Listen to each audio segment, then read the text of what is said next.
السلام علیکم ورحمۃ اللہ وبرکاتہ۔ اعوذ باللہ من الشیطان الرجیم، بسم اللہ الرحمن الرحیم۔ رب اشرح لی صدری ویسر لی امری واحلل عقدۃ من لسانی یفقہوا قولی، رب زدنی علما۔ اعوذ باللہ من الشیطان الرجیم، بسم اللہ الرحمن الرحیم۔ اور انہیں ابراہیم کا قصہ سناؤ جب کہ اس نے اپنے باپ اور اپنی قوم سے پوچھا تھا کہ یہ کیا چیزیں ہیں جن کو تم پوچھتے ہو؟ انہوں نے جواب دیا، کچھ بت ہیں جن کی ہم پوجا کرتے ہیں اور انہی کی سیوا میں لگے رہتے ہیں۔ اس نے پوچھا، کیا یہ تمہاری سنتے ہیں جب تم انہیں پکارتے ہو، یا یہ تمہیں کچھ نفع یا نقصان پہنچاتے ہیں؟ انہوں نے جواب دیا، نہیں، بلکہ ہم نے اپنے باپ دادا کو ایسا ہی کرتے پایا ہے۔ اس پر ابراہیم نے کہا، کبھی تم نے آنکھیں کھول کر ان چیزوں کو دیکھا بھی جن کی بندگی تم اور تمہارے پچھلے باپ دادا بجا لاتے رہے ہیں؟ میرے تو یہ سب دشمن ہیں بجز ایک رب العالمین کے۔ سبحان اللہ۔ اس رکوع کے اندر ابراہیم علیہ السلام کی بہت خاص دعائیں، ابراہیم کی ساری دعائیں ہی بہت خاص ہیں۔ یہاں پتہ چل رہا ہے کہ ابراہیم علیہ السلام اپنے باپ کی عبادت سے بیزاری کی وجہ سے انہوں نے اللہ کی تلاش شروع کی۔ سبحان اللہ۔ اور اللہ میاں نے اس تاریخ دنیا کے اندر ابراہیم جیسی شخصیت کو پیدا کیا۔ اب یہ اللہ کی قدرت ہے کہ کہیں تاریخ دنیا میں روشنیوں پہ مینارہ بندہ بن جائے اور کہیں روشنی کی دنیا میں بندہ جو ہے اس کو کچھ نظر نہ آئے، جیسے ابو لہب تھا۔ تو یہ بڑی یونیک دعا ہے اور بڑی الحمدللہ اہم ترین ہمارے لیے امت محمد کے لیے پیغام ہے۔ اس کے اندر کہ کس طرح جب ہم راہ حق کے مسافر بن کے سفر کریں تو ہم لوگوں کو ان چیزوں سے جو ابھی ہم پڑھیں گے، ان سے ہم سب کو کس طرح آگاہ ہونا چاہیے اور کس طرح ہمارے اندر سے ایمان کے مضبوطی کے لیے ہر چیز کا جواب ہمیں خود دینا ہے۔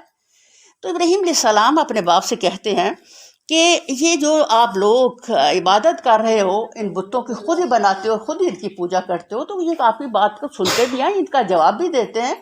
تو ان کے آیا اور کیوں دو چیزیں دماغ میں آئیں کہ یہ کیا کہ سب کچھ ہے اور یہ کیوں پوجا کی جاتی ہے۔ اس نے ان کے اندر ایک سوال کرنے والا انہیں بنا دیا۔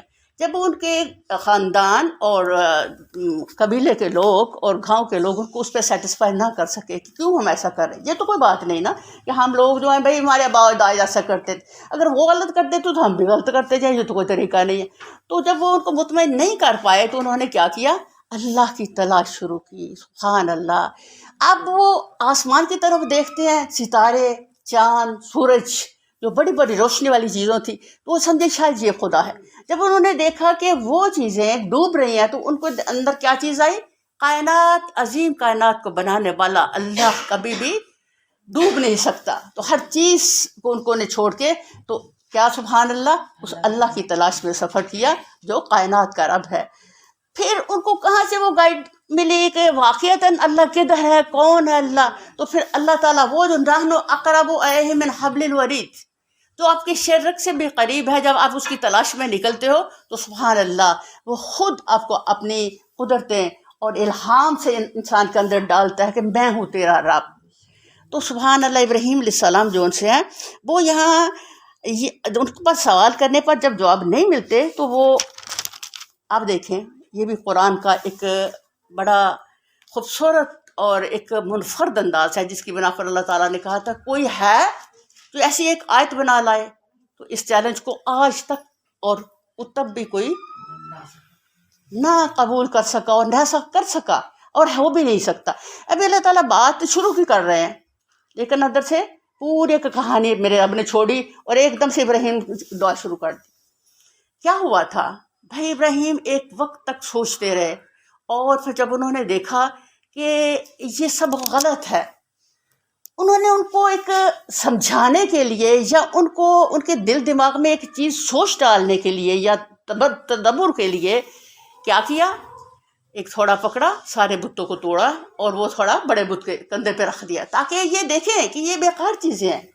وہ کسی فنکشن پہ ساری قوم گئی تھی، جب واپس آئے تو انہوں نے یہ حال دیکھا تو اللہ اکبر کبیرہ، وہ جان گئی جی ہمارے خدا کو کس نے مارا ہے۔ ان کا ایک جوان ہے ابراہیم، اس کو ہم نے خلاف باتیں کرتے سنا ہے۔ تو تب ابراہیم علیہ السلام نے ان کو کہا کہ اب آپ بڑے سے پوچھیں، یعنی اللہ کہتے ہیں کہ سوچوں کو جاننے والا کون ہے، اللہ۔ اللہ کہتے ہیں ایک دم ان کے اندر صحیح سوچ آئی قوم کے اندر لیکن پھر ان کی مت پلٹ گئی. رب کہتا ہے یعنی جو حالت جو سی ہے، شیطان جو سا ہے، نفس جو سا ہے، اگر انسان سیدھے راستے پر چلنا چاہے تو وہ پر پورے زور سے حملے کرتا ہے اور اس کو اکھیڑ دیتا ہے. لیکن اللہ اکبر جب استقامت ہو ابراہیمی تو اللہ کے فضل سے پھر کوئی بھی اکھاڑ نہیں سکتا.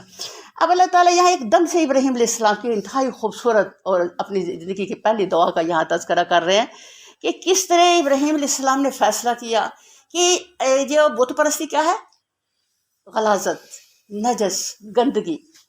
تو کوئی بھی پیور پاکیزہ انسان جو ہے وہ گندگی میں نہیں رہ سکتا. انہوں نے پھر یہی فیصلہ کیا کہ میں ان سب کو چھوڑ دوں، میں اپنے رب جو میرا رحیم ہے میں اس کی طرف سفر کرتا ہوں. اب یہ دیکھیں کہ کسی بھی جب دعا کرتے ہیں، ایک بندہ یہاں دعا بیٹھا کر رہا ہے صوفے میں بیٹھا بہترین انوائرمنٹ میں، ایک اس کی دعا ہے. ایک اس کی دعا ہے جو اپنا قبیلہ، خاندان، گھر بار، اپنا گاؤں چھوڑ چھڑا کے ہر چیز تو ایک صحرا میں نکلتا ہے. اس کو کوئی پتہ نہیں میری منزل کدھر ہے، اس کو یہ بھی نہیں پتہ کہ میں کدھر جاؤں اور کل کے جو خدشات ہیں وہ میں ان کو کیسے ان کا فیس کر سکوں گا. سبحان اللہ تعالیٰ یہاں کیا بتانا چاہ رہے ہیں، جب اتنی عظیم قربانی دے کے یعنی اپنے سارے گھر والوں کو، خاندان قبیلے کو چھوڑ کے ابراہیم نکلتے ہیں تو پھر وہ کیا دعا کرتے ہیں. اب یہاں دیکھیں کیوں اتنی پاورفل یہ دعا ہے.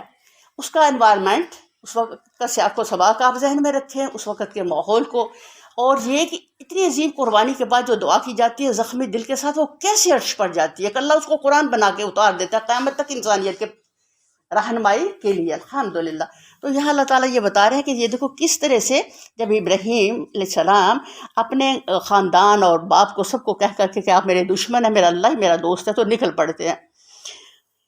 پھر کیا دعا کرتے ہیں. دعا اس لیے یہ اتنی خوبصورت کی جاتی ہے کہ انسان کے اندر بہت سارے خدشات آتے ہیں. میں اب جا رہا ہوں، میں کدھر جاؤں گا، کون میری رہنمائی کرے گا، اگر راستے میں مجھے بھوک لگی میں کیا کھاؤں گا، اگر مجھے کپڑوں کی ضرورت ہے کون مجھے پہنائے گا، میں بیمار پڑ گئی مجھے دوائی کون دے گا. بہت کچھ خدشات آتے ہیں. سبحان اللہ، یہ وہ دعا ہے جس کے اندر انہوں نے سارے ہی خدشات کا خود اپنے اندر سے ایک مطمئن، ایک بہترین مومن والے خود ہی جواب دیے، خود اپنے آپ کو سیٹسفائی کیا، اور خود ہی الحمدللہ جب انہوں نے کہا کہ میری رہنمائی کون کرے گا، انہوں نے کہا تجھے مجھے پہلے رہنمائی. اتنی تاریخ کی دنیا کے اندر، بت پرستی کی دنیا میں جو تلاش کے نکلے تو رب پا لیا. تو اس رب نے پھر کیا الہام کیا کہ ابراہیم آپ یہاں سے نکلے، کدھر سے، عراق سے، اور فلسطین کی طرف سفر شروع کریں. اللہ نے رہنمائی کر دی کہ آپ کو کدھر جانا ہے اور کدھر آپ کو اللہ کے دین کا کام کرنا ہے. تو اب وہ سوال جو ان کے اندر اٹھے انہوں نے کس خوبصورتی سے جواب دیا. کیوں اللہ نے یہ یہاں محفوظ کیا ہے. یہ ہر داعی دین، ہر راہ حق کا مسافر جو ہے اس کو یہ پرابلمز ہیں زندگی میں. اگر وہ سفر کرتا ہے، وہ ہجرت کرتا ہے، تو وہ کس طرح اپنے آپ کو مطمئن کرے، جس طرح ابراہیم نے کیا تھا. کیونکہ آپ ابراہیمی دین پر ہو بھائی، تو آپ کو کون گائیڈ لائن بنے گا، کون آپ کا استاد ہے. یہاں ابراہیم علیہ السلام ہمیں بتا رہے ہیں، تو کتنے خوبصورت طریقے سے اللہ بتا رہے ہیں، جس نے مجھے پیدا کیا پھر وہی میری رہنمائی فرماتا ہے. جب طبیعت میں آئی کہ میں کدھر جا رہا ہوں، کون مجھے بتائے گا کہ میرا رستہ کدھر ہے. ایک صحرا میں رستوں کو بتانا جاننا بہت مشکل کام ہے. تو اللہ نے کیا الہام کیا، تم یہاں سے نکلو اور کدھر جاؤ، فلسطین، بیت المقدس کی طرف. سبحان اللہ. جو مجھے کھلاتا اور پلاتا ہے. جب یہ طبیعت میں یہ بات آئی کہ کہو میں کھانا کھا سے کھاؤں گا پیوں گا، کہاں سے کہ پیاس لگ گئی، تو کیا اندر سے طبیعت آواز آئی، جو پہلے تمہیں کھلاتا رہے ہے پلاتا رہے وہ آئندہ بھی تمہیں وہی کھلائے پلائے گا. اب یہ دیکھو کہ ایک انسان جون سا ہے، اللہ کیا قرآن میں کہتے ہیں، اور تم کل کوئی قابل ذکر چیز نہ تھے. اللہ نے ایک نطفے سے تمہارا آغاز کیا، پھر اللہ نے کس طرح تمہیں ہڈیاں اور گوشت اور پوست بنا کے ایک مکمل انسان دنیا میں لے آیا اللہ تعالیٰ. اور پھر اللہ تعالیٰ نے کس طرح تمہارے انتظام کیے، پرورش کے، دوسروں کے دلوں میں ہاتھ بٹ ڈال کے تمہارے لیے رزق کے انتظام کیے. اور کس طرح ایک انسان کے پورا ایک ڈھانچہ بن جاتا ہے، ایک جوانی کی قوت میں آ جاتا ہے جو اللہ کا باقی بنتا ہے. تو اللہ تعالیٰ یہاں بتا رہے ہیں کہ ابراہیم علیہ السلام کے دل میں جب یہ بات آتی ہے کہ مجھے کون کھلائے پلائے گا، تو ان کے اندر ہی سے ایک خوبصورت آواز اٹھتی ہے کہ جو پہلے کھلاتا پلاتا رہے اب تک وہی آندہ بھی انشاءاللہ کھلائے گا. یہاں یہ بڑا خوبصورت پیغام ہے ہمارے لیے. یہ دنیا کے مال ہی کا دوڑ ہے ہمارے اندر، یہی فکر ہے، کھان پین کی فکر ہے، یہی ہمارا مسئلہ ہے. تو ہمیں کیا یہاں سے پیغام مل رہا ہے جب بھی اس طرح کی بات ذہن میں آئے تو کیا خیال کرو، بھائی میری اتنی عمر جس نے مجھے ماضی میں کھلایا ہے، آئندہ بھی وہ مجھے میرے رزق کا مالک اللہ ہے۔ اور جو نبی صلی اللہ علیہ وسلم فرمایا رزق تیرے پیچھے ایسے لگے جیسے موت کا فرشتہ، تو پھر یہ ہمیں ٹینشن، ہماری ساری ٹینشن ادھر ہے، اصل جو رستہ ہے اس کو ہم بھول کر کے تو ہم کدھر ٹینشن لے گئے ہیں، دنیا، اس کے کمانے اور اس کے واسطے اس کو بڑھانے کا ہمارا سفر شروع ہو۔ اللہ تعالیٰ بتا رہے ہیں کہ یہ دیکھو وہ اتنا عظیم انسان کس طرح کی خوبصورتی سے اپنے آپ کو ہر جگہ پہ مطمئن کرتا ہے، اور فرماتا ہے اور جب میں بیمار ہو جاتا ہوں تو وہی مجھے شفا دیتا ہے۔ یہی طبیعت میں آتی ہے کہ جب میں بیمار اگر رستے میں پڑ گیا مجھے کون دوائی دے گا، میں کہاں سے کیا لوں گا؟ تو اللہ تعالیٰ فرما رہے ہیں کہ ان کے اندر سے کیا اٹھا، انہوں نے کہا کہ جو وہ مجھے پہلے کی بیماری میں شفا دیتا رہا، آئندہ بھی مجھے وہی شفا دے گا۔ اور شافی کون ہے؟ صرف آپ کا رب، جو مجھے موت دے گا اور پھر دوبارہ مجھ کو زندگی بخشے گا۔ ابھی سفر صحرا میں ہے، رستے میں موت بھی آ سکتی ہے بھائی، تو کیا دل میں آتا ہے کہ اگر میں مر جاؤں گا الحمدللہ، تو یہ چیزیں جو اتنی خوبصورتی سے اللہ تعالیٰ نے ان کے طبیعت میں پیدا کی اور وہ خود سے ہی اپنے سوالوں کا جواب دے کے اپنے آپ کو مطمئن کر رہے ہیں، یہ ایکچوئل رب کا الہام تھا جو رب نے ان کے اندر ڈالا ایک حکمت کے طور پر۔ انہوں نے مانگا اللہ مجھے حکمت دے، تو یعنی معاملات کی گہرائی کی سمجھ اللہ دے، تو اللہ نے کتنی خوبصورتی سے ان کو معاملات کی سمجھ دی، اور الحمدللہ انہوں نے اپنے آپ کو کس طرح اتنی خوبصورتی سے مطمئن فرمایا، اور جسے میں امید رکھتا ہوں کہ وہ روز جزا وہ میری خطا معاف فرما دے گا۔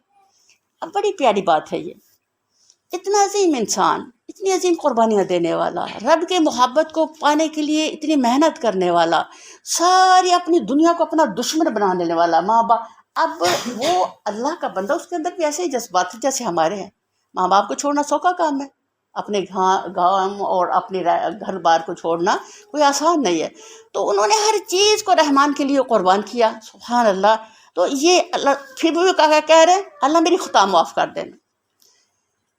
یہاں ان کے دل میں یہ بات آتی ہے، یہ دیکھو جوان اولاد جب ماں باپ کی بات کو نہیں مانتی تو ماں باپ دکھی ہوتا ہے۔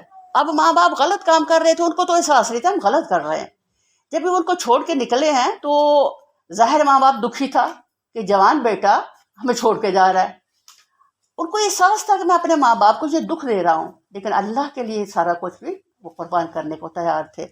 تو وہ وہاں کیا کہتے ہیں، اللہ یہ جو خطا کون سی کہ میں نے اپنے ماں باپ کو دکھی کیا، آپ یہ میری معاف کر دینا، سبحان اللہ۔ اس کے بعد ابراہیم نے دعا کی، اے میرے رب مجھے حکم عطا کر اور مجھ کو صالحوں کے ساتھ ملا۔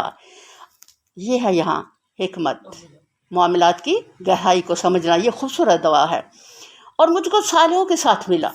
اب یہ ہماری دعا ہونی چاہیے کہ یا اللہ ہماری زندگی کے اندر ہمیشہ نیکوکاروں میں ہمیں رکھنا، نیکوکاروں میں ہم زندہ رہیں، انہی کی صحبت میں رہیں، جن کی صحبت میں زندگی میں رہو گے انہی کی صحبت میں کل اٹھائے جاؤ گے، انہی کے ساتھ تمہارا انجام ہوگا۔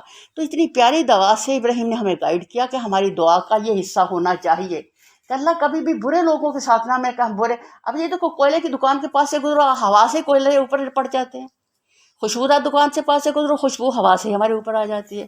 تو اس طرح سے جو صالحوں کی صحبت ہے وہ کیا کرتی ہے، ہمارے ایمان کو بڑھاتی ہے اور ہمیں ہمارے رب کے قریب کرتی ہے۔ تو اتنی خوبصورت دعا کے ساتھ فرماتے ہیں اور بعد کے آنے والوں میں مجھ کو سچی ناوری عطا کر، سبحان اللہ۔ اتنی عظیم قربانی اور ہجرت کہ کیا اللہ سے دعا کرتے ہیں، اللہ جو کچھ اس وقت میں قربان کر رہا ہوں تیری محبت میں، جو کچھ اس وقت میرے جذبات و احساسات ہیں، وہ سارے آپ بہت بعد میں آنے والی دنیا میں مجھے ان کو یاد کروا دینا، میری یہ قربانیاں اور میری یہ ہجرتیں، سبحان اللہ۔ یہ وہ خوبصورت دعا ہے جس کی قبولیت میں اللہ تعالیٰ نے نبی کریم صلی اللہ علیہ وسلم کو پیدا کیا، ہم امت محمد کو پیدا کیا۔ یہ دیکھو ہمارے اندر ان کی سچی ناوری کیا ہے کہ ہم ابراہیم علیہ السلام کے دین پر ہیں، اور ہماری جو درشیف ہے اس کے اندر کیا ہے، بار بار ابراہیم ابراہیم، ہم ابراہیم کو ہم یاد کرتے ہیں، اس حنیف دین کے ہم دائی ہیں، اسی پر سفر کر رہے ہیں۔ یہ ان کی دعا کا نتیجہ ہے جس کی برکت سے قرآن آیا، نبی صلی اللہ علیہ وسلم پیدا ہوئے، امت محمد پیدا ہوئی، اور ہمارے 5 ارکان ہیں اسلام کے، 5 پلرز آف اسلام، وہ سارے 5 کے 5 ہی کس کی طرف سے، ابراہیم علیہ السلام کی طرف سے۔ اب ہم لوگ جو بھی نیکی کریں وہ ساری کا کس کو ثواب جا رہا ہے؟ ابراہیم علیہ السلام. قیامت تک ہر دائی دین جو اللہ کے رستے پہ چلنے والا کلمے والا ہے وہ کس کا صدقہ جاریہ بن گیا؟ ابراہیم علیہ السلام کا صدقہ جاریہ. سبحان اللہ. ان کی اس خوبصورت دعا کی وجہ سے اللہ تعالیٰ نے یہ ساری عطاؤں کے دروازے کھول دیے. اور مجھے جنت نعیم کے وارثوں میں شامل فرما. اب جب وہ نکلتے ہیں تو وہ کہتے ہیں کہ یہ اب اگر میرا باپ نہیں رہا میرا تو اس کے جو مال اس کی وراثت ہے وہ بھی اب میری نہیں رہی. تو کیا دعا کرتے ہیں؟ اللہ اب میں اس باپ کے تو چھوڑ دیا، اس کی تو وراثت میری نہیں رہی، اب مجھے میرے باپ آدم کی وراثت. آدم نے کی وراثت کون سی؟ جنت. جنت چھوڑ کے آدم آئے دنیا میں اور پھر پلٹ کے کہاں گئے؟ پھر جنت میں چلے گئے جو توبہ کر لی الحمدللہ. تو وہ ابراہیم فرما رہے ہیں کہ یا اللہ اب آپ مجھے میرے باپ ابراہیم کی جو وراثت جنت ہے، جنت نعیم، قیامت کے دن مجھے ادھر سے حصہ دینا. تو اللہ تعالیٰ کی قربان جاؤں جنہوں نے اپنے بندے کو اتنے پیارے انداز سے ہر اینگل پر، ہر پہلو پر دعا کرنے اور اس کی سمجھ، اس کی گہرائی اور ان کے اندر سے اٹھنے والے سارے وسوسوں کا انتہائی خوبصورتی سے اپنے آپ کو مطمئن کر لینا سکھا دیا. اور میرے باپ کو معاف کر دے، بے شک وہ گمراہ لوگوں میں ہے. اور مجھے اس دن رسوا نہ کر جب کہ سب لوگ زندہ کر کے اٹھائے جائیں گے. اب ساری زندگی یہ کیا بن گئی؟ سنت بن گئی، ابراہیمی سنت. ساری زندگی ابراہیم علیہ السلام اپنے باپ کے لیے بخشش کی دعا کرتے رہے. اللہ نے نہیں روکا. جب بھی وہ نکلنے لگے ہیں ادھر سے تو اپنے باپ کو کہہ کے آئے کہ میں آپ کے لیے دعا کروں گا کہ اللہ آپ کو معاف کر دے. اور پھر ساری زندگی دعا کی. جب بھی ابراہیم علیہ السلام آخری زندگی پہ پہنچتے ہیں تو اللہ نے کہا ابراہیم اپنے باپ کے لیے دعا نہ کیا کرو، میں اسے نہیں بخشوں گا. ان کو بڑی گھبراہٹ اس پر آتی ہے کہ یا اللہ تو قیامت کے دن میرا باپ ہوگا جہنمیوں میں تو وہ تو میری بڑی اس میں میری بےزتی ہوگی. اللہ نے کہا نہیں، قیامت کو کیا ہوگا؟ تیرے باپ کو بجو بنا کر تیرے پاؤں میں ڈال دیا جائے گا اور گھسٹتے ہوئے اس کو جہنم میں ڈال دیا جائے گا، تمہاری اس میں رسوائی نہیں ہوگی. اللہ اکبر کبیرہ. تو اللہ تعالیٰ یہ بتا رہے ہیں کہ مجھے اس دن رسوا نہ کر. تو اللہ تعالیٰ کیا فرماتے؟ تو رسوا نہیں ہوگا اس دن، کیونکہ وہ انسانی شکل میں نہیں رہے گا تو پھر تیری رسوائی کیسی؟ لیکن اس کو تمہارے قدموں میں ڈالا جائے گا اور پھر اس کو جہنم میں ڈال دیا جائے گا. جب کہ سب لوگ زندہ کر کے اٹھائے جائیں گے اور جب کہ نہ مال کوئی فائدہ دے گا نہ اولاد، اور بجوز اس کے کہ کوئی شخص قلب سلیم لیے ہوئے اللہ کے حضور حاضر ہو. سبحان اللہ. کتنی خوبصورتی سے اللہ تعالیٰ ہمیں بتا رہے ہیں کہ قیامت کے دن کوئی چیز آپ کو فائدہ نہیں دے گی. کوئی مال جو دنیا کی اتنے مال جائیں ہمارے یہ سب ادھر رہ جائیں گے. کون جائے گا جنت میں؟ قلب سلیم والا. قلب سلیم کس کو کہتے ہیں؟ وہ دل جو دنیا کی محبت نے توڑا نہ ہو. دیکھو ہمارے دل ہے نا، اولاد سے ہمیں محبت ہے، بہن بھائیوں سے محبت، ماں باپ سے محبت. اب جس سے ہم محبت کرتے ہیں وہ جب مجھے دکھ دیتا ہے تو میرا دل ٹوٹتا ہے. میں اس پر اپنے جذبات کی اظہار کرتی ہوں اور بتاتی ہوں کہ یہ دیکھو میں نے آپ کے لیے اتنی خدمتیں کی، میں نے پالا یہ کیا اور وہ کیا. اس کی جو مجھے دل میں چوٹ پڑتی ہے وہ کیا ہے؟ میرے دل کو توڑتی ہے. یہ وہاں دل ہے ابراہیم کا دل، قلب سلیم، جس میں نہ دنیا کی محبت پڑی اور نہ کبھی ان کو چوٹ آئی. اللہ کی خالص محبت سے انہوں نے اپنا دل بھر لیا الحمدللہ. اور دنیا کے سارے وہ جو اللہ کے دشمن تھے ان سے انہوں نے بیزاری کا اظہار کیا، ان کو چھوڑا بغیر کسی، وہ کہتے ہیں نا احساسات کے. احساسات تو خوبصورت تھے لیکن اللہ کے لیے سب کچھ قربان. یہ ہے اللہ سے محبتوں کی شدت. یہاں کیا ہمیں گائیڈ لائن مل رہی ہے، کیا رہنمائی مل رہی ہے؟ بھئی آپ کے دلوں کے اندر سب سے زیادہ محبت کس کی ہونی چاہیے؟ اللہ رب رحمان کی، اور باقی محبتیں اس کے تابع ہوں. اور جو لوگ اللہ کے باغی ہو، بے شک وہ میری اولاد ہو، اللہ کی باغی ہے تو اسے میرا کوئی تعلق نہیں ہے. یہ باپ تھا بھائی. اب دیکھیں پیغمبروں کی زندگیاں، نوح علیہ السلام کی بیوی بیٹا اللہ کے باغی تھے، اللہ نے ان کو تباہ کر دیا. لوط علیہ السلام کی بیوی تباہ ہونے والوں میں شامل ہو گئی. یہ رشتہ داریاں کل کوئی کام نہیں آئیں گی. کیا کام آئے گا؟ الحمدللہ یہ محبتیں جو آج ہماری آپس میں ایک دوسرے سے ہیں، یہ محبتیں کس کے لیے ہیں؟ اللہ رب العالمین کے لیے ہیں، اور اسی کے لیے سب کچھ قربان. تو اللہ تعالیٰ یہاں اتنے خوبصورت طریقے سے اس دوا سے ہمیں ہر وہ خدشہ جو کسی بھی انسان کے دل میں پیدا ہو سکتا ہے، یہی ہے نا ہم لوگ دنیا کی محبت اور دنیا کے کاموں میں ادھر ہی ٹوٹے پھوٹے اور بکھرے پڑ رہے ہیں، تو اس دوا کی عظمت اور بزرگی یہ ہے، اور ہمارے لیے اس کے اندر حکمت اور پیغام اور یہ ہے، اور یہ تدبر کا ایک خوبصورت پہلو ہے کہ ہم اس میں ڈوب کے دیکھیں اللہ اس میں ہمیں کیا پیغام دے رہے ہیں۔ بھئی سب کچھ، ہر چیز کا مالک و خالق کون ہے؟ آپ کا رب، جس نے پہلے پیدا کیا تھا، آج تک جو میری ضرورتیں پوری کرنے والا، آئندہ بھی وہی کرے گا۔ مجھے اس کے لیے جینا ہے، اس کی محبت میں مجھے جینا ہے، اس کی محبت میں مجھے ہر سب کچھ قربان کرنا ہے۔ اب ابراہیم علیہ السلام کی زندگی دیکھیں، وہ اس وقت تو سب کچھ انہوں نے دعا کی کہ اللہ تعالیٰ کوئی میرے ساتھ بھی ہو، تو ایک بندہ ظاہر سفر میں گھبراہٹ، اللہ نے فوراً دعا قبول فرمائی، اور کیا کیا، لوط علیہ السلام کو ایمان لانے کی توفیق دے دی، اور ایک چھوٹی سی جماعت جو ہے وہ سفر میں چل پڑی۔ اب اللہ تعالیٰ ہمیں بتانا یہ چاہ رہے ہیں کہ ابراہیم علیہ السلام کی اتنی عظیم قربانیاں، یہ ایک ہی قربانی نہیں، بلکہ آگے ہم دیکھیں سفر کرتے ہوئے کہیں آگ آ گئی، کہیں بچے کو چھوڑنے کا صحرا میں حکم آ گیا، سبحان اللہ، کہیں بچے کی گردن پہ چھری رکھنے کا حکم آ گیا۔ اب اتنی عظیم آزمائشوں کے بعد جب بھی بچے کی گردن پہ چھری رکھنے کا تذکرہ قرآن میں آتا ہے تو اللہ فرماتے ہیں بلاؤن عظیم، بڑی آزمائشیں کی میں نے ابراہیم کی، لیکن یہ جو آزمائش تھی یہ سب سے بڑی آزمائش تھی، اور اس آزمائش کے بعد میرے رب نے کہا جی یہ تو میرا خلیل ہے، یہ تو کوئی چیز میرے لیے قربان کرنے سے دریغ نہیں کر رہا، یہ تو میرے لیے ہر چیز جو ہے الحمدللہ اللہ کی محبت اس کے لیے فائق ہے دنیا کی ہر چیز سے۔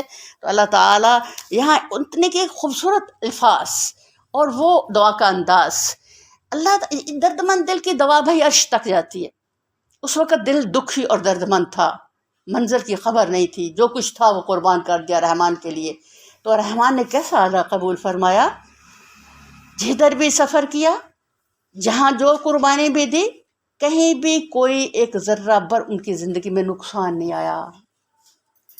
جہاں ابراہیم کا سفر چلتا ہے، بلکہ میں یہ کہوں آپ کو کہ اگر کائنات کی ہر چیز اللہ نے مسخر ابراہیم کے لیے کر دی تو اس میں شک نہیں، کیونکہ عراق سے سفر کر کے وہ مکہ آ رہے ہیں، تو یہ اللہ تعالیٰ ہی کی طرف سے ان کے لیے خصوصی مسخر تھا دنیا کا ہونا، اتنے لمبا سفر کرنا، اور کہاں آگ، وہ آگ جو دہکائی اور گئی آسمان تک اور مہینوں دہکائی گئی، سبحان اللہ، اللہ نے اس کو بھی کہہ دیا یا نار کونی برداً و سلاما علی ابراہیم، تو سبحان اللہ، اللہ تعالیٰ نے آگ جس کا کام جلانا ہی ہے اس کو بھی حکم دیا، نہیں دیکھو ٹھنڈی نہیں ہوئی، ایسی ٹھنڈی نہیں ہوئی، اللہ نے اس کو حکم دیا کہ ایسی ٹھنڈی نہ ہو جس سے میرے ابراہیم کو تکلیف آئے، بالکل معتدل رہنا، نہ گرم نہ سرد، جس میں اپنے آپ کو بہترین ماحول میں فیل کرے۔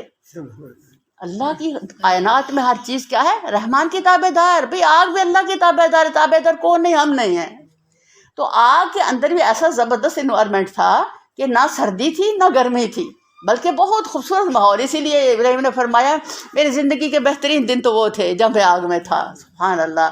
تو یہ دیکھیں اتنی آزمائشیں، اللہ نے کہیں بھی ایک ذرہ بر نقصان نہیں دیا۔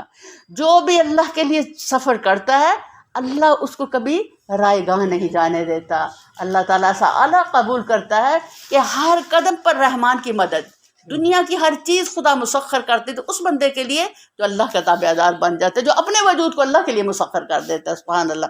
اتنے پیارے انداز سے یہ دعا ہمارے لیے عظیم پیغام ہے کہ جب بھی ہمارے اندر کوئی بھی وہ آئے نا چیز، گھبراہٹ، اچھا یہ نہیں ہے تو کیا ہوگا، اس وقت ہم کیا کریں، ابراہیم کی دعا کو یاد کریں، کتنے پیارے انداز سے اس وقت اس بندے اللہ نے کس طرح سے اپنے آپ کو مطمئن کیا، اور یہ ساری دعائیں ہمارے لیے کیا ہے، عظیم سرمایہ ہیں کہ ہم ان سے رہنمائی لیں زندگی کی، اور اسے اپنے ایمانوں کو مضبوط کریں، مطمئن ہو جائیں کہ میرے لیے اللہ کافی ہے، وہ اللہ جو ابراہیم کا اللہ تھا، اور میں اس راستے پر ہوں جو ابراہیم کا راستہ ہے، الحمدللہ۔ اگر ابراہیم کے لیے ایسے تحفظات تھے میرے رحمان کے، تو انشاءاللہ یہ سارے تحفظات میرے لیے بھی ہیں، الحمدللہ۔ تو یہ دیکھو رب الرحمان کا یہ احسان ہم پر، اس نے اتنی عظیم دعا دے کر کے ہم پر وہ کرم کیا، وہ رحمت کی، الحمدللہ، جو ایک اپنے اچھے بندوں پر کرتا ہے۔ اب یہ دیکھیں، یہ قرآن کا ایک اچھوتا انداز، اوپر دعا ہو رہی ہے، دعا کی بات ہو رہی، نیچے ایک دم دو رزلٹ آ رہے ہیں، کہ وہ لوگ، یہ مخاطب کون ہے اس وقت؟ کفار مکہ تو مخاطب، اللہ ان سے بات کر رہے ہیں، ان کو یہ سنا رہے ہیں، ان کو سنائیے بات اب قیامت تک کے لیے سفر کرے گی۔ اب اللہ تعالیٰ دعا کے بعد ایک دم سے فرماتے ہیں اس روز جنت پرہیزگاروں کے قریب لے آئی جائے گی اور دوزخ بہکے ہوئے لوگوں کے سامنے کھول دی جائے گی، اور ان سے پوچھا جائے گا کہ اب کہاں ہیں وہ جن کی تم خدا کو چھوڑ کر عبادت کرتے تھے؟ کیا وہ تمہاری کچھ مدد کر رہے ہیں یا خود اپنا بچاؤ کر سکتے ہیں؟ پھر وہ معبود اور بہکے ہوئے لوگ اور ابلیس کے لشکر سب کے سب اس میں اوپر تلے دھکیل دیے جائیں گے، وہاں یہ سب آپس میں جھگڑیں گے، اور یہ بہکے ہوئے لوگ اپنے معبودوں سے کہیں گے کہ خدا کی قسم ہم تو سری گمراہ میں مبتلا تھے۔ اللہ اکبر کبیرہ۔ اب دو منزلیں، جنت اور جہنم۔ اب جنت کس کے لیے؟ ابراہیم اور اس کے ماننے والوں کے لیے۔ جہنم کس کے لیے؟ جو ابراہیم کے مقابلے میں آئے اور قیامت تک ایسا کر۔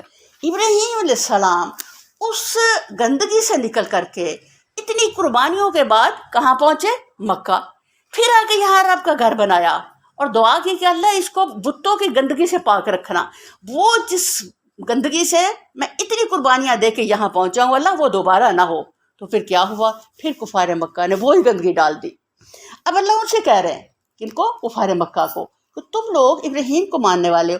اب یہ دیکھو کہ کتاب اللہ کے اندر، قرآن عظیم کے اندر ابراہیم کا جو تذکرہ ہو رہا ہے، اس سے پہلے سب لوگ ابراہیم کو جانتے تھے۔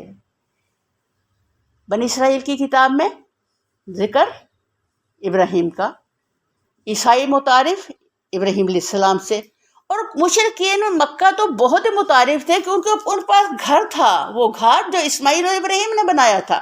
لیکن اصل مسئلہ یہ تھا کہ جو ابراہیم ان سارے لوگوں کے پاس تھا وہ کوئی اور ابراہیم تھا، اور قرآن نے اصل ابراہیم کو آپ کے سامنے رکھا۔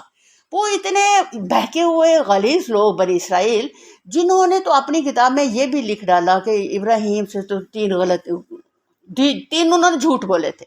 یعنی ان کی گراوٹ کی آپ یہاں انتہا دیکھیں کہ کسی پیغمبر کون ہوتا ہے؟ بڑی اللہ کی چنی ہوئی چیز۔ تو انہوں نے کیا لکھ ڈالا کہ یہ انہوں نے 3 جھوٹ بولے تھے، اور پھر کیا کہہ دیا کہ ابراہیم علیہ السلام، یہ بنی اسرائیل اپنے آپ کو یعقوب علیہ السلام تک رکھتے، اوپر نہیں جاتے۔ کیوں نہیں اوپر جاتے؟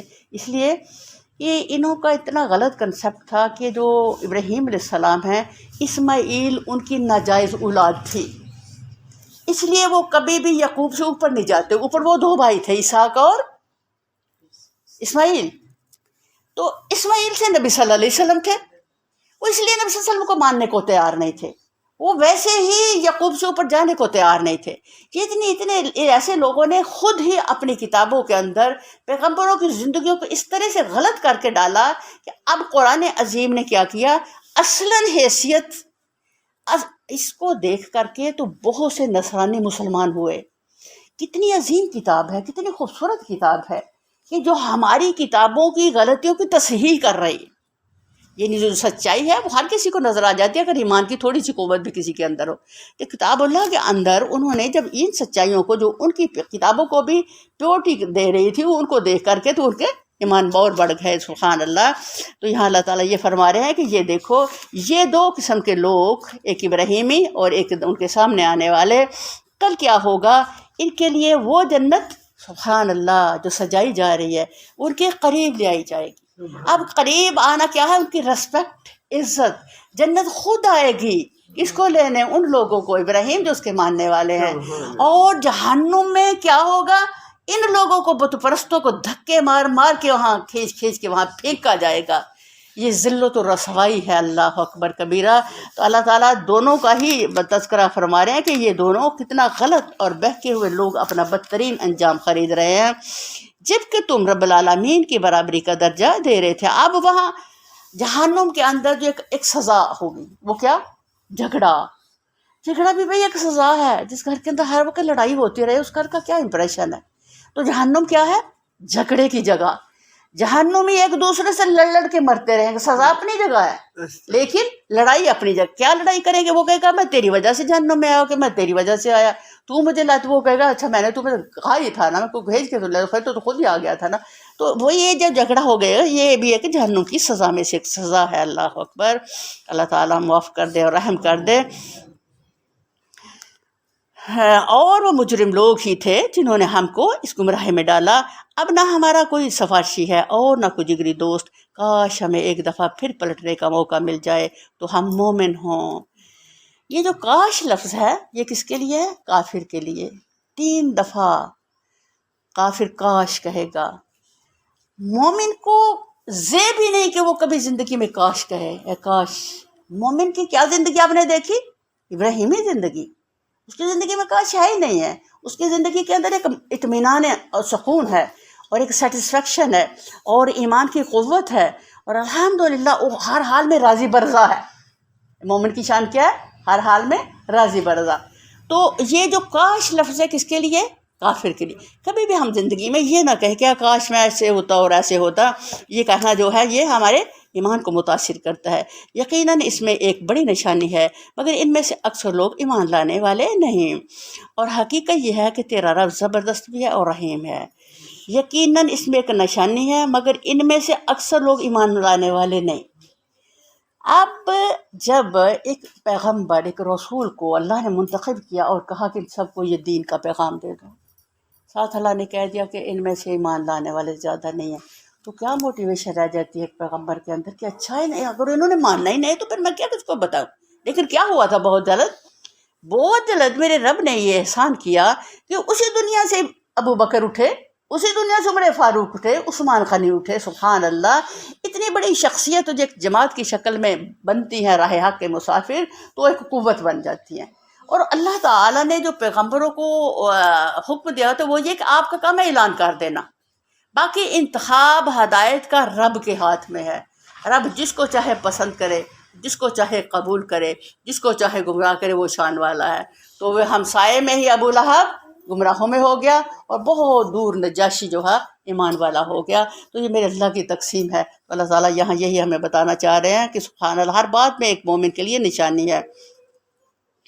اور حقیقت یہ ہے کہ تیرا رب زبردست بھی ہے اور رحیم بھی. زبردست کیا؟ اگر وہ چاہے تو تمہاری ان بدبختیوں اور نافرمانیوں پر اور جھٹلانے پر تمہیں ابھی پکڑ لے. تمہاری بت پرستی اللہ کو سب سے ہی زیادہ ناپسند ہے. ہم سارے گناہ کرتے ہیں. سارے گناہوں میں جو بدترین گناہ ہے وہ کیا ہے؟ شرک. شرک اللہ کو اتنا ناپسند کہ اس کی معافی ہی نہیں، باقی سب گناہوں کی معافی ہے. تو اللہ کہتے ہیں میں اتنا طاقت والا رب ہوں، میں چاہوں تو ابھی ان سب کو طے کر دوں، برابر کر دوں، جیسے پہلی قوموں کو تباہ کیا تھا. لیکن وہ کہتے ہیں میں رحیم ہوں. رحیم کیا؟ میں انتظار کر اس بات کا کہ تم لوگ پلٹ آؤ، توبہ کر لو، معافی مانگ لو اور اس کے دامن رحمت میں جگہ لے لو. تو یہ اللہ تعالیٰ کی سبحان اللہ رحیم ہونا انسانیت کے لیے خدا کا بہت بڑا احسان ہے، بہت بڑا کرم ہے. ہم کتنے باغیوں کی بات ہونے کے بعد بھی اللہ کس پہ انڈ دے رہے ہیں؟ اپنی رحمت کے امیدواری پہ. تو تم میری رحمت کے امیدوار ہمیشہ رہو. اب بڑے بڑے باغی ہمیشہ ہی پیدا ہوئے، لیکن اب جب اللہ نے چاہا تو ان کو اللہ تعالیٰ نے ایمان کی دولت بخشی اور انہوں نے دون حق کی بڑی خدمت بھی کی. الحمدللہ. اللہ تعالیٰ یہاں اس خوبصورتی سے ہمارے لیے عظیم پیغام، اور ہم یہ دیکھتے ہیں کہ اس عظیم پیغام کے اندر ہمارے لیے سبق کیا ہے. ابراہیم علیہ السلام کی زندگی سے جو بہترین عمل کی قوت ملی، اللہ کے لیے قربانیاں عطاؤں کے دروازے کھولتی ہیں. ایک رب پر بھروسہ ساری دنیا سے بے نیاز کر دیتا ہے. استغفار دعا کی روح اور عطاؤں کا ذریعہ ہے. اللہ کے لیے دی گئی قربانی کبھی رائے گاہ نہیں جاتی. اپنے بعد بہترین صدقہ جاریہ چھوڑنے کی محنت کریں. ماں باپ کے لیے دعائیں کرنا نہ بھولیں. دوسروں کے فائدے کے لیے زندہ رہنا خود کو نجات کی راہوں میں ڈالنا ہے. اللہ کی تقدیر پر راضی ہو جانا ایمان کی جڑ کو مضبوط کرتا ہے. قلب سلیم، سلامت دل، یہ اللہ کا ایک تحفہ ہے. اطمینان قلب ابراہیمی دین ہے. سبحان اللہ. چونکہ ہم ابراہیم دین کے دائی ہیں، اس کے مسافر ہیں، تو اللہ تعالیٰ نے ہمیں یہ بتایا تفکر کرو، تدبر کرو، غور و فکر کر اس پر. تو اس کے بعد یہ اللہ تعالیٰ نے بتایا کہ یہ اس میں سے یہ آپ کے لیے انعام ہے، یہ رحمت اور برکت کے طور پر اللہ تعالیٰ اتنی عظیم چیز تمہیں دی. اور اس اللہ تعالیٰ کا شکر جس نے ہمیں ابراہیمی دین میں سفر کرنے والا، اس کا دائی بننے والا، اس کی سمجھ والا اور اسے پسند اور محبت کرنے والا بنایا.